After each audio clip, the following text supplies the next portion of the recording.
20 centimetre towards left. बताइए, देखिए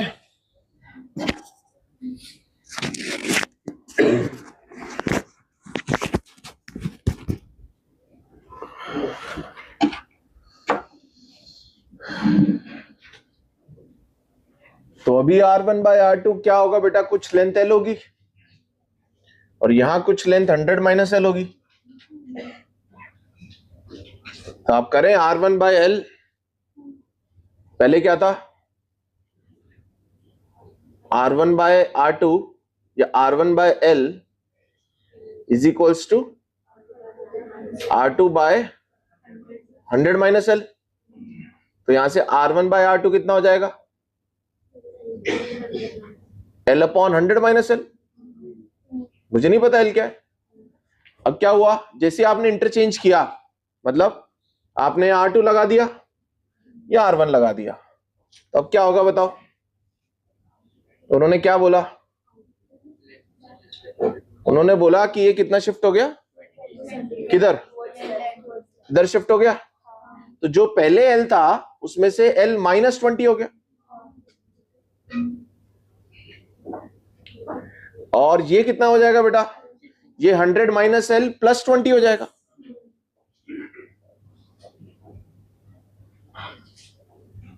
ये कितना हो गया, L -20 अपॉन 80 माइनस L। सही है क्या। अब बेटा आप क्या करें, इन दोनों को मल्टीप्लाई कर दो एक बार। तो इन दोनों मल्टीप्लाई करोगे तो 1 बन जाएगा, और ये बन जाएगा L into L -20 upon 80 minus L into 100 minus L। बताओ यहां से L की वैल्यू क्या आ रही है, क्वाड्रेटिक सॉल्व करके बताओ भाई।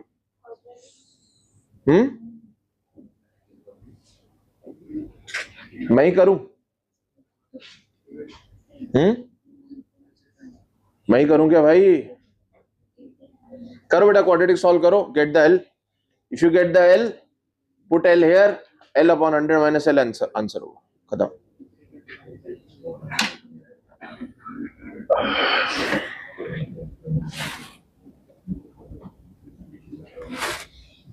L की वैल्यू कितनी आ रही है, 60 आ रही है यार।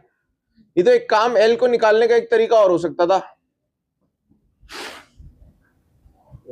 20 से इधर खिसका है ना आपने, तो बेटा आप सुनो ना, अगर आपने ये इंटरचेंज किया, ये इंटरचेंज किया, तो लेंथ भी तो इंटरचेंज हो जाएगी रेशो बराबर करने के लिए। तो ये बन जाएगा L और ये बन जाएगा 100 माइनस L।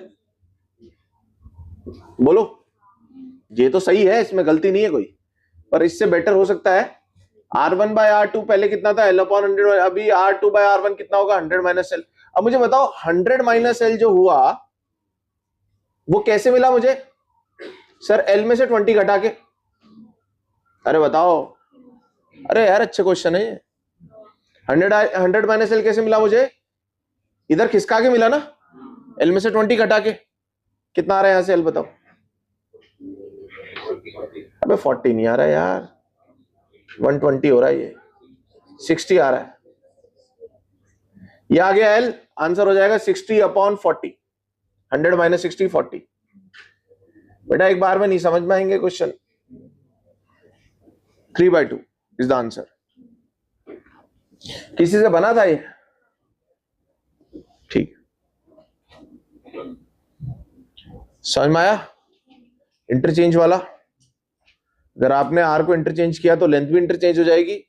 अब वो हो जाएगी 100 माइनस L, और 100 माइनस L क्या है, L में से 20 घटा दिया। क्वाड्रेटिक सॉल्व करने की जरूरत नहीं, वो ज्यादा कॉम्प्लिकेटेड हो रहा है, यहीं से आ रहा है।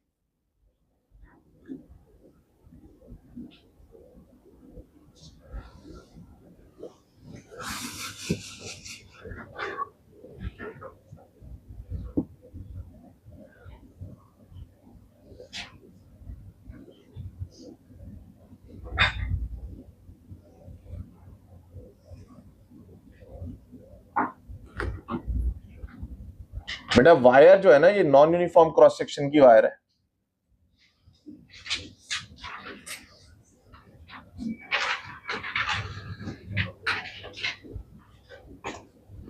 बढ़ता जा रहा है इसका क्रॉस सेक्शन, समझ गए तुम?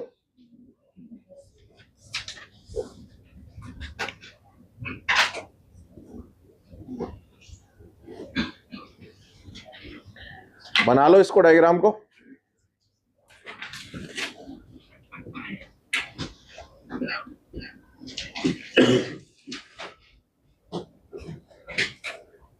दोनों आर आर है,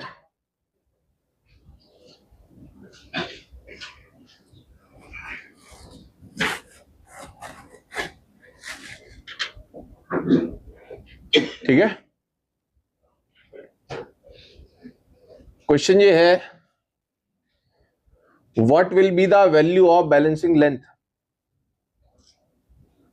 बैलेंसिंग लेंथ वही एल जो होती है, हमेशा लेफ्ट से नापते हैं, स्केल का जीरो वही होता है।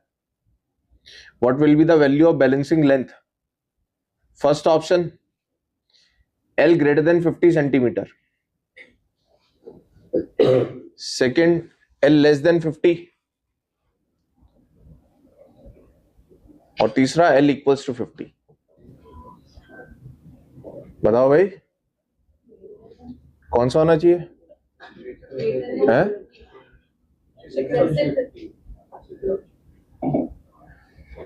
Less than 50।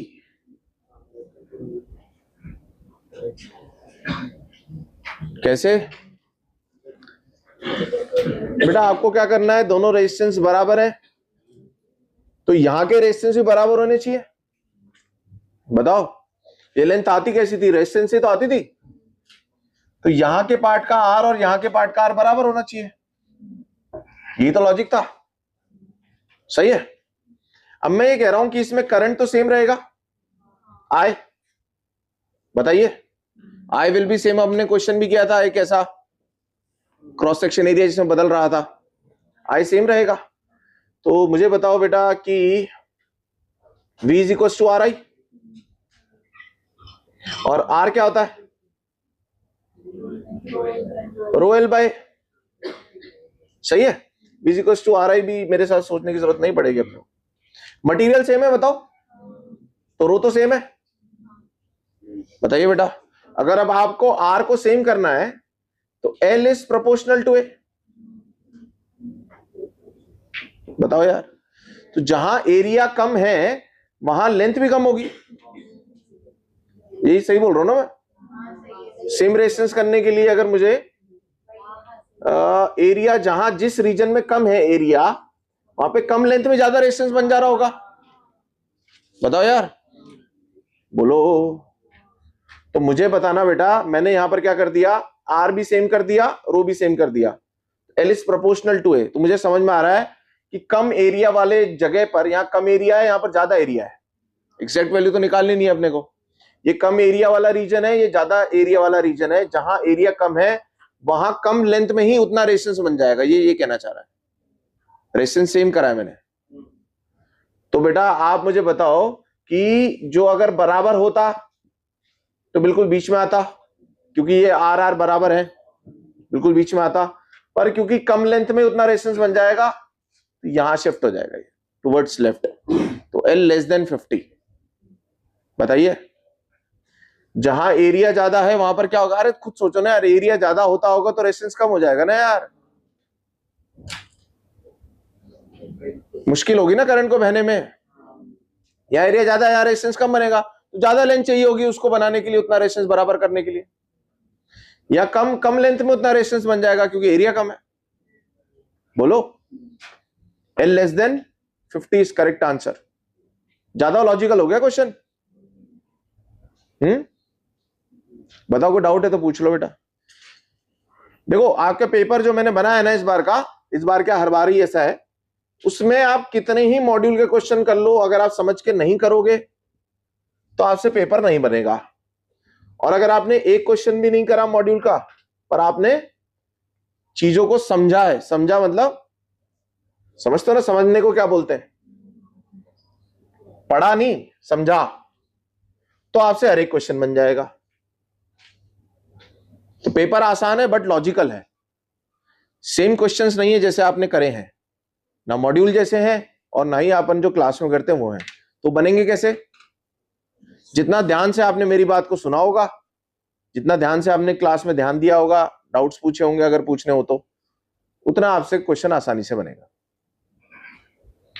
तो पेपर मुश्किल बिल्कुल नहीं है, बट लॉजिकल है। तो आप इस चीज को लेके परेशान मत होना कि अरे यार मेरा तो मॉड्यूल ही सॉल्व नहीं हुआ, तो मेरा क्या होगा यार, इस बार तो मैं रह जाऊंगा। उससे कुछ नहीं होगा। आप मॉड्यूल सॉल्व भी करके लेकर के आओ, पर समझ के नहीं करोगे तो कोई फायदा नहीं है उसका। एक भी क्वेश्चन मॉड्यूल का नहीं है। बना ले बेटा, आंसर लिख ले।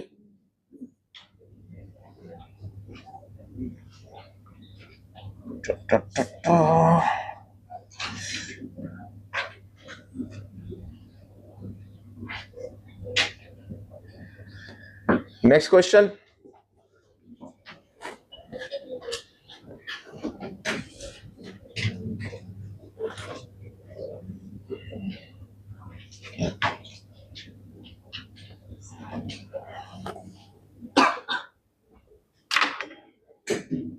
और करंट में मैंने आपको क्लास में जितना सिखा रहा हूं बेटा, जितने क्वेश्चंस करवा रहा हूं, that would be more than sufficient कि आपके सारे कंसेप्ट्स कवर हो जाते हैं उससे। ठीक है ना? बनाया, ये बना लो। एमीटर क्या काम आता है? तो उसको उस ब्रांच में लगा देते हैं, सेगमेंट में लगा देते हैं जिसका करंट नापना होगा। तो बताओ एमीटर कौन सा करंट नापेगा? जो 3 ओम से पास हो रहा होगा, क्योंकि जो 3 ओम से पास होगा वही एमीटर से निकलेगा। सही है क्या? नहीं बोलता हूं क्वेश्चन। बना लिया? लिखो क्वेश्चन, लिखो। Find the reading of ammeter and error caused in it if, पहला part, ammeter is ideal. Ideal का रेजिस्टेंस कितना लेना होता है? कल बताया था 0। दूसरा part, resistance of ammeter is 3 ohm. तो देखो पहले पार्ट में तो एरर नहीं होगा। क्यों नहीं होगा एरर? क्योंकि आइडियल एमीटर है। बताएं बेटा, 0 रेजिस्टेंस मान लो एमीटर का, वो है या नहीं है उससे कोई फर्क नहीं पड़ता। बस देख लो कहां पर है, उसका करंट बता दो, उससे पास होने वाला करंट बता दो। देखें, अगर ये आइडियल है बेटा तो इसके होने ना होने से कोई फर्क नहीं, क्योंकि इसका रेजिस्टेंस क्या है? 0। आपको इससे थ्रू पास होने वाले करंट बताना है बस। बताएं टोटल रेजिस्टेंस कितना हो जाएगा? 6 3 का बेटा, अगेन 2 क्यों हुआ? समझ में आया? 2 + 1 3। अकेला आई कितना होगा? अकेला V, अकेला R। अकेला V कितना है? 36। अकेला R कितना है? 2 + 1 3। कितना हो गया? 12 एम्पेयर। बेटा यहां से आ रहा होगा 12 एम्पेयर। 12 फिर यहां बटेगा इनवर्स रेशियो में। इसको कितना मिलेगा सर? 3 वाले को, 3 वाले को बटेगा 6/9।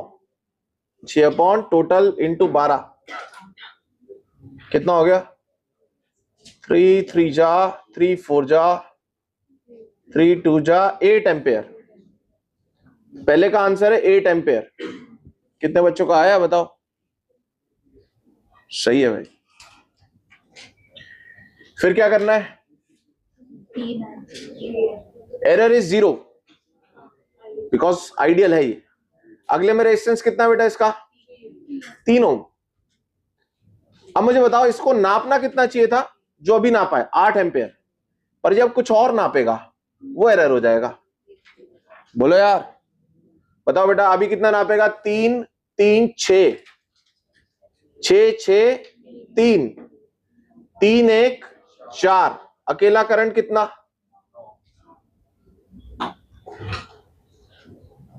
9 एम्पेयर। 9 एम्पेयर में से इसको कितना मिलेगा सर? 6 नहीं बेटा, आधा आधा मिल जाएगा ना, क्योंकि ऊपर भी 6 ओम नीचे भी 6 ओम। कितना हो गया? 4.5 एम्पेयर। तो अब रीडिंग कितनी जाएगी? 4.5 एम्पेयर। तो एरर कितना आ गया? 8 में से 4.5 घटा दो बेटा, 3.5 ampere is the error. Percentage error भी पूछ सकते थे, तो 3.5/8 × 100 कर देते। बताइए समझे क्या कंसेप्ट? बेटा ये टेक्निक्स आपको सीखनी ही पड़ेंगी, इसके बिना आप करंट में नहीं कर पाएंगे काम। ठीक है, करंट कैसे बांटना है, सीरीज क्या होता है, पैरेलल क्या होता है, ये सारी चीजें आपको सीखनी पड़ेंगी।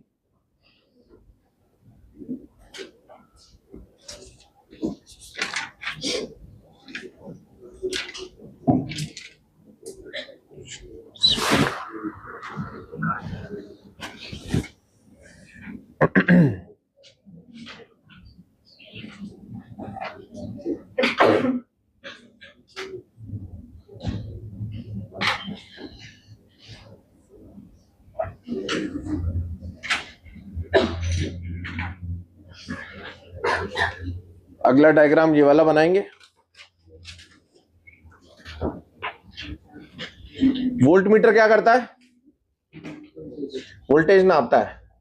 बेटा कौन सा वोल्टेज नापेगा? मान लेते हैं यहां पर वोल्टेज है ए, यहां वोल्टेज है बी, तो ये ए और बी के अक्रॉस वोल्टेज नाप देगा। क्या नाप देगा? ये V A minus V B नाप देगा बेटा।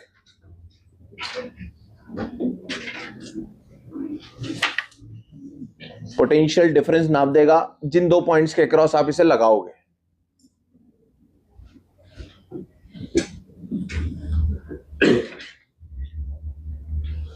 सही है। तो हम आपको याद है सेल के अंदर अपन लगाते निकालते थे टर्मिनल पोटेंशियल डिफरेंस, तो आप ऐसे लगा दो बेटा वोल्ट मीटर उसके अक्रॉस, तो आपको क्या बताएगा? Terminal potential difference. अगर वो आइडियल होगा तो वो क्या बताएगा? वो ई बता देगा। फिर क्यों? क्योंकि उसमें करंट फ्लो नहीं करेगा। फिर लिखिए बेटा, find the reading of volt meter, find the reading of volt meter and error caused in it, and error caused in it if पहला वोल्ट मीटर इज आइडियल, पहला क्या है? वोल्ट मीटर इज आइडियल, तो error 0 होगा। दूसरा part, if resistance of volt meter is 20 ओम, चलिए कर दीजिए बेटा। बेटा अगर ये आइडियल है तो इसका रेजिस्टेंस कितना है? तो अगर रेजिस्टेंस इंफिनिटी है तो यहां कोई करंट ही नहीं जाएगा, current will be 0, it is like a open circuit. बताना बेटा इसके अक्रॉस कितना वोल्टेज आएगा? डायरेक्टली प्रोपोर्शनल टू आर, 5/5 + 4 9, बांटना किसे?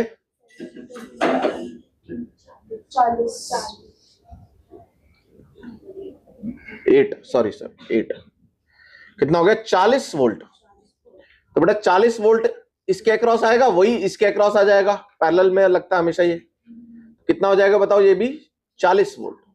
बताइए कितने लोगों का आया आंसर? बताओ। कम लोगों का आया, ठीक है। समझ में आया? कोई डाउट बताओ। नेक्स्ट सुनो, नेक्स्ट इसका रेजिस्टेंस कितना है अभी? अरे 20 है बेटा। 20 और 5 का कितना हो जाएगा? 20 और 5 कैसे हुआ पता है ना? नहीं तो गोली दे देता हूं बेटा अभी। 20 और 5 4, 4 4, अरे नहीं यार 36 36 36 बराबर बढ़ जाएगा ना। तो अब कितना मिल रहा है इसे? 36 वोल्ट। तो बताओ एरर कितने का आ गया? 8 वोल्ट का। अरे बेटा दिमागी काम नहीं कर रहा है। 4 वोल्ट का, सॉरी। मेरा भी इस समय बहुत पेन है बेटा, बहुत पेन।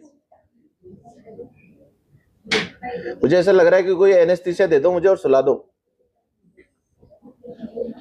इतना ज्यादा। मतलब मैंने ऑपरेशन करवाया तब भी शायद इतना नहीं था पेन, इतना। मेरा ऑपरेशन हुआ है किसी टाइम पर, हाँ हुआ है, तो उस समय भी इतना पेन है। किस चीज का? किस चीज का हुआ था भाई? इन्हीं के पढ़ा था। हुआ है किस चीज का छोड़ो, पर उस समय भी इतना पेन नहीं था जितना अभी हो रहा है। तो डेल्टा वी कितना हो जाएगा भाई? Error 4 volt. देख रहे हो बेटा डेडिकेशन। अब तो कोई नहीं पूछेगा ना सर सिलेबस कब खत्म होगा। सर खत्म हो जाएंगे भाई।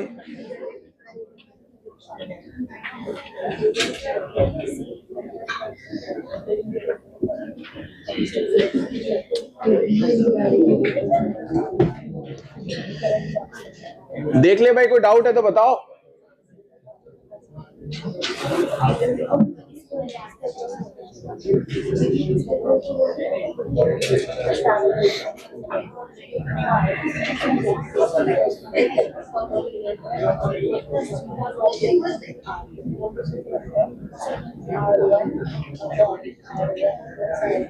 नेक्स्ट क्वेश्चन लिखो लिखो लिखो लिखो।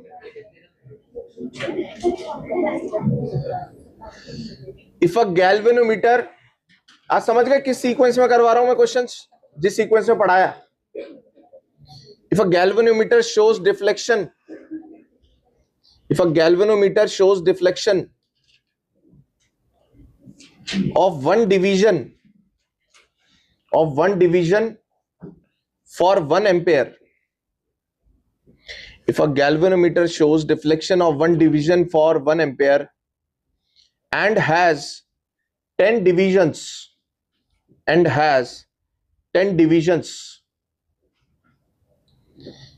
and of resistance 4 ohm, मतलब कैपिटल G की वैल्यू कितनी है बेटा 4 ओम। सही है। पहला part, find the value of full scale deflection current. Find the value of, सभी लोग करेंगे। Find the value of full scale deflection current. Second part, voltage range. तीसरा पार्ट, करंट रेंज। इस गैल्वेनोमीटर से कितना वोल्टेज नापा जा सकता है, इसी गैल्वेनोमीटर से कितना करंट नापा जा सकता है। सही है। नेक्स्ट पार्ट लिखें, find the fraction of main current. बेटा लल्लू क्वेश्चन नहीं करवा रहा, सीधा formula based. Find the fraction of main current. Main current कौन सा आता है जो बटेगा इसे, शंट और उसमें। Find the fraction of main current that will pass through galvanometer,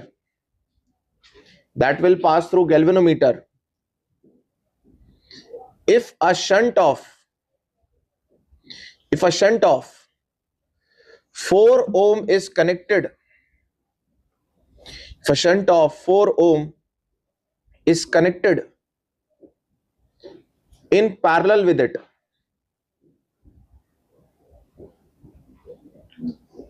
comma, also find the maximum value of main current. Also find the maximum value of main current. ठीक है। अब यहां पे आपके फॉर्मूलाज जो है ना बेटा, जिसमें अपन बोल रहे थे इसको नेग्लेक्ट कर देंगे, आई जी को आई के सामने, वो सब फेल हो जाएंगे। यहां पर काम क्या आएगा, पैरेलल के अंदर वोल्टेज सेम कर दिया जाए। करेंगे आप ट्राई, या बताओ मैं करूं साथ में बोर्ड पे? करो करो, ट्राई करो, लॉजिकल है, आप समझे होगे तो ही कर पाओगे बेटा। बेटा एक एक पार्ट ढंग से करना पड़ेगा। मुझे बताओ, एक गैल्वेनोमीटर है, वो क्या करता है, उससे जब निकलता है कितना 1 एम्पेयर, तो बेटा वो कितना डिफ्लेक्शन शो कर देता है, एक डिवीजन। तो उसके पास टोटल डिविजन्स कितने, तो वो मैक्सिमम कितने डिवीजन जा सकता है 10, और एक डिवीजन 1 एम्पेयर नाप देता है, तो मैक्सिमम करंट कितना नाप सकता है बताओ वो 10 एम्पेयर। Very good. बताओ भाई ये आंसर किस किस का आया, मैक्सिमम करंट। ठीक है, अगला बेटा नेक्स्ट। अबे क्वेश्चन बोलो जल्दी बेटा। इसके अक्रॉस वोल्टेज नापा जा सकता है, V बराबर क्या होगा, RI। For maximum voltage current maximum लूंगा मैं, मैक्सिमम जब वो दिखा रहा होगा डिफ्लेक्शन, कितना करंट जाएगा उससे मैक्सिमम 10, R कितना है उसका, तो V मैक्स कितना नाप सकता है वो 4 × 10, 40 वोल्ट। ये कितने बच्चों का आया? देखो ये है लॉजिकल सवाल, इसमें रटाया नहीं जा सकता। आपको उसकी पूरी बैक स्टोरी पता होनी, तब जाके आपका दिमाग चल पाएगा। आप फॉर्मूला लेकर के बैठे हो क्या यार कहाँ लगाऊं इसे, नहीं लग सकता। अब भाई तू बोल। हाँ रेंज हो जाएगी ना 0 to 40, range is always max, range तो यही होती है ना। बताओ नेक्स्ट। करंट रेंज वही है 0 to 10, 0 to 10। ये गैल्वेनोमीटर की अकेले की क्षमताएं हैं, अभी तो हमने इसे चेंज नहीं करा है, अब चेंज करेंगे इसमें तो इसकी क्षमता और बढ़ जाएगी। बताओ बेटा क्या लगा देंगे इसके,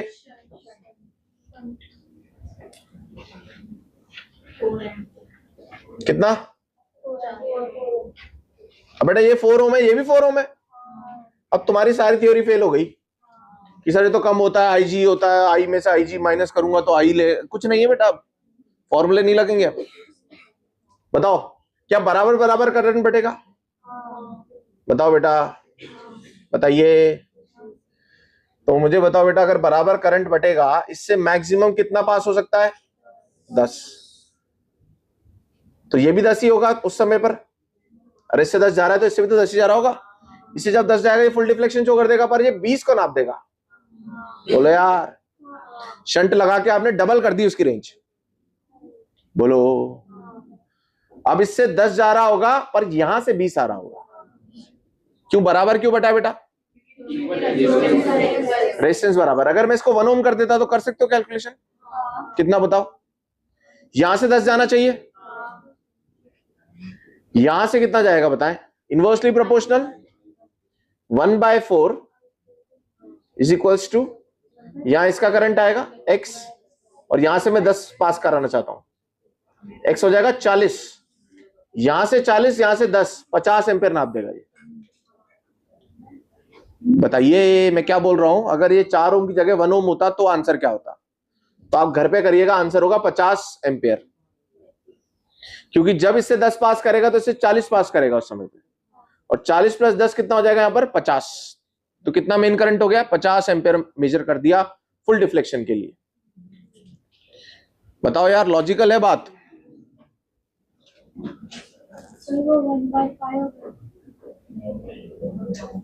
नहीं, रेशियो लिया बेटा मैंने, I1/I2 = R1/R2/R1 है ना, बांटा नहीं है इसमें, रेशियो लिया, इनवर्सली प्रोपोर्शनल। बताओ यार, मैं आपको सारे फ्लेवर दिखा दे रहा हूं बेटा, ताकि आप जब भी क्वेश्चन करेंगे करंट के तो आपको दिक्कत नहीं आएगी। और दिक्कत आ रही है तो अभी आ रही है तो बोलो। है क्या इसका 20 एम्पियर पूछा गया है?